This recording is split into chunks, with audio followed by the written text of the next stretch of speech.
The first presenter is Saryu. Because Kolkata is a center of communication, a center of civilization. It is a center of our independence. Thank you very much, Professor Ravindran. Teeth or hands of a surgeon, the doctor. It is how you use it. AI has now become inevitable. In our generations, we also do AI, and the younger generations, they live on AI. So we can't deny this. But the topic given to me is measures to ensure AI-generated news to be unbiased. Whether AI-generated news to be unbiased, if it is not, why not unbiased? And what happens if it is not unbiased, and what to be done? That is it. And you know, in journalism and public relations both, we take the help of AI. How does AI work? AI has been fed with lot of data sets. So AI have a repository. And if I ask AI to do something, it searches from the repository and pattern reading, he reads the pattern and gives me the input. His output is dependent on the input. Can I have a changer, or you can change it, please? Measures to ensure AI generated news. I mean, this I need not repeat, that the basic principles for which we need to fight, whether it's in reality or not, but the mantra is that the news has to be objective, fair and balanced. Now, what happened if it is unbalanced? Now, why does it become unbalanced? Because either for human reason or not, or any app, at 10 o'clock, and one lady gives it, they say that the fare for the lady will be more, because the algorithm reads that there is a lady, it is late at night, she is required to go back early where I can wait. Now, if my battery charge level is 4 and somebody's battery charge level is 90, I may get a higher fare. Because whatever fare comes, I'll have to accept, because my battery is running out. I need to at least get into the vehicle. Now, this is how you come. So that is the more click brings particular things. Then language bias. See, I do not know Kannada. I write it in English and I give it to Google to translate. I know what disaster it can be. So there can be a bias. The actual interpretation in a particular language and literature and custom varies from language to language. So if I give it to him, there may be a disaster, we know. I mean, many people are from public relations. There are some ads we see in the newspaper, they are translated through Google. This is not the right kind of word we use it in our own language. You use something in Bangla, you use something in Kannada. So obviously, it has to be language specific. So language can give you a bias from reality. Then summarization bias. When the summary is made, if it may not take all the points, it may take some prioritization points and leave out certain points. So there a bias is created. It's not a true representation of whole sum. So it's picked up only certain things. As Sir was rightly, Sri Narendra had said that, you know, there was a Rohingya and Muslim fight, and they picked up only those news, and then there was a disaster. So they will pick only, you know, whatever is there in the summary. Summarization does not have everything. So how to mitigate? Now, how to mitigate this bias? This is the second point. Diverse, varied database to avoid the skew and tilt. So the wholesome needs to be fed so that the data set has everything, so that when the representation comes, it represents all quarters of information. Bias detection tools. There are tools which can detect bias. I must use data bias detection tools like fake news checking, reverse image checking and all other. There are tools to check fake news.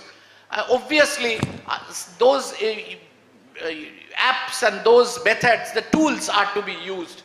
And then algorithmic fairness. I do not manipulate the algorithm, for God's sake. So obviously, algorithmic manipulations need not be there, and there should be fairness and human involvement. See, as Sir has rightly started, man and machine. The man is above machine. Man is running the machine. So when you become a slave of the machine, then you are gone. You need to get the work done through the machine. It is your work, your idea, the way you want to. There must be a human supervision in feeding information, in feeding and creating algorithms, in selection and final selection.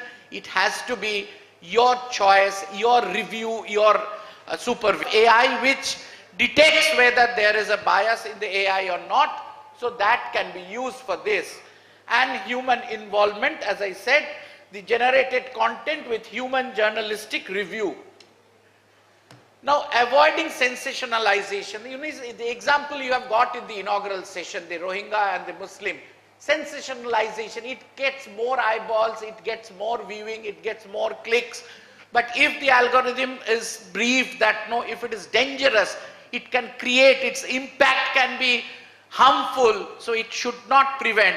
As sir has said that 7 days had gone, nobody noticed and all those pictures were viral. So you have to see that it does not cater to sensationalism.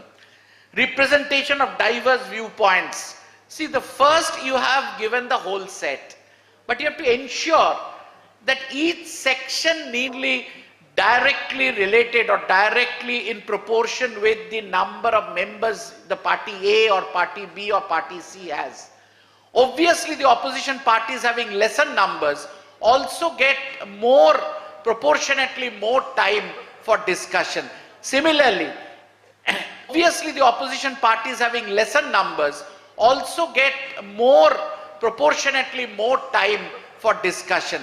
Similarly, all sorts of thought process. AI must detect that this is point A, point B, point C, points will have to come in surface. So AI must detect that this is point A, point B, point C, point D, all should come. There is a repetition of point A by many people. That's why only point A will come. It should not be like this. And then continuous adoption. You need to monitor. 7 days had gone, the Rohingya and Muslim fight had been there in the social media. No. It had been there in the social media. No. There must be constant monitoring and updates. If there is, you suspect something bad, you immediately intervene. So it's a human factor that has to be done. While AI generated news provides speed, definitely it gives us speed. I take it as my typing assistant, at least it types, then I decide. I take it as my typing assistant, at least it types, then I decide what to keep and what not to keep. It gives me efficiency, that means the speed, the input, and it's structured. Careful design, nicely designed. Monitoring, correct. Now, while AI gives all these, generated news provides speed, efficiency, careful design. Now we come.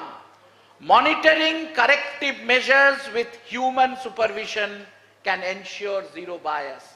So monitoring first, I must watch, and then adaptation. Immediately I must intervene if there is something wrong. So constant supervision, constant monitoring, constant intervention, if my goal is there to give unbiased. In the present news world, we know what is bias and what is intentional bias, human bias. Why should we blame AI? But AI can give bias, but there are ways and means which you can tell AI not to give bias, which you can say it to the human being. Human being gives biased news for purpose. We know WhatsApp University, what happens, I need not explain. But it can be done. AI, we need to use it, but with a caution, with human supervision. Thank you very much.